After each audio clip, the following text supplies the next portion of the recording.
E se a verdadeira natureza da magia não estivesse nos objetos que a gente vê, mas sim num código oculto, um código de alinhamento e tempo? Hoje, vamos decifrar um trecho fascinante do Código de Umbanda para entender o que realmente dá o start num processo mágico. Vamos lá? Essa é a pergunta de 1 milhão, né? A cultura pop tá cheia de varinhas, caldeirões, amuletos que parecem ser poderosos por si só. Mas olha, a fonte que a gente vai analisar hoje joga essa ideia pro alto. Ela sugere que o poder, na verdade, mora num lugar muito mais profundo e bem mais pessoal.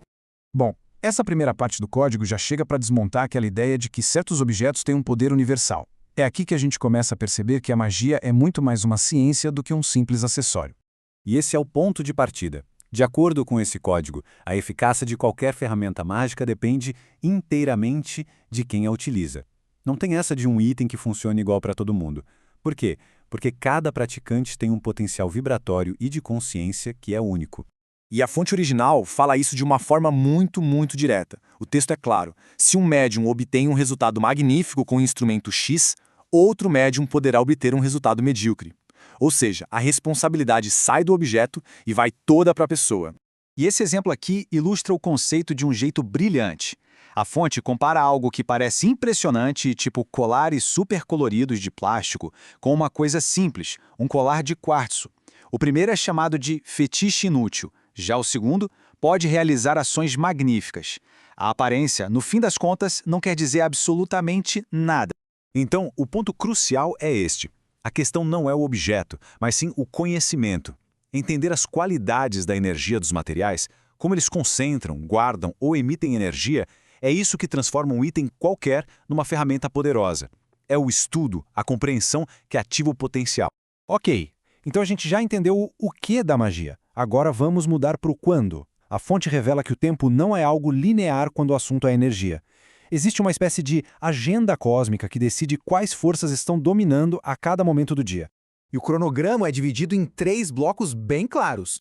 Da meia-noite às 6 da manhã, quem domina são as forças cósmicas, ou das trevas. Das 6 da manhã às 6 da tarde, o domínio é das forças universais, da luz. E por fim, das 6 da tarde à meia-noite, a gente tem um espaço de forças mistas. Realizar um ato mágico, então, exige saber em qual fuso horário energético se está operando. Certo. Com o instrumento correto e na hora certa, como se ativa o processo? A fonte nos mostra mais uma camada desse código. Os meios, ou os métodos de ativação. Existem 3 categorias principais. A fonte, então, lista esses 3 meios de ativação. Vamos dar uma olhada em cada um deles para entender como é que eles funcionam. O primeiro meio é o uso dos campos artivos. Basicamente, é sobre acessar o poder que já existe nos elementos e na natureza.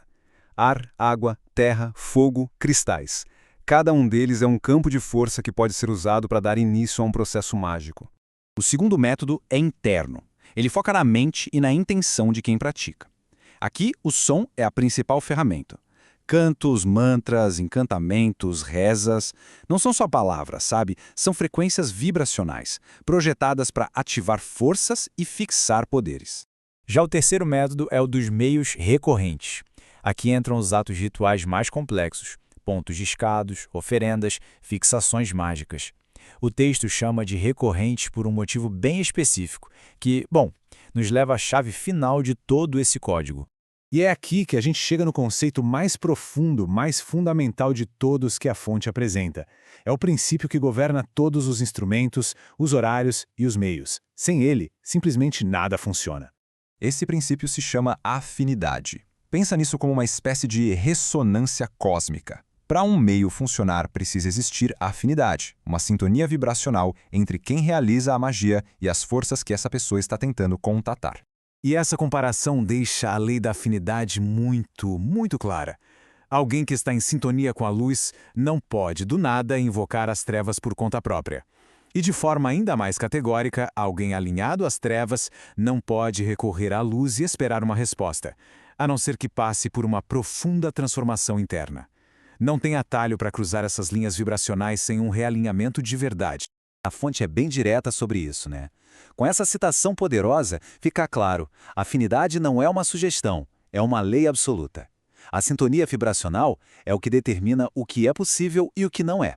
A magia, no fim das contas, não é sobre poder, mas sobre compatibilidade. Então, quando a gente junta todas as peças, a mensagem central fica muito nítida. O poder não está na faca, no colar ou no ritual em si.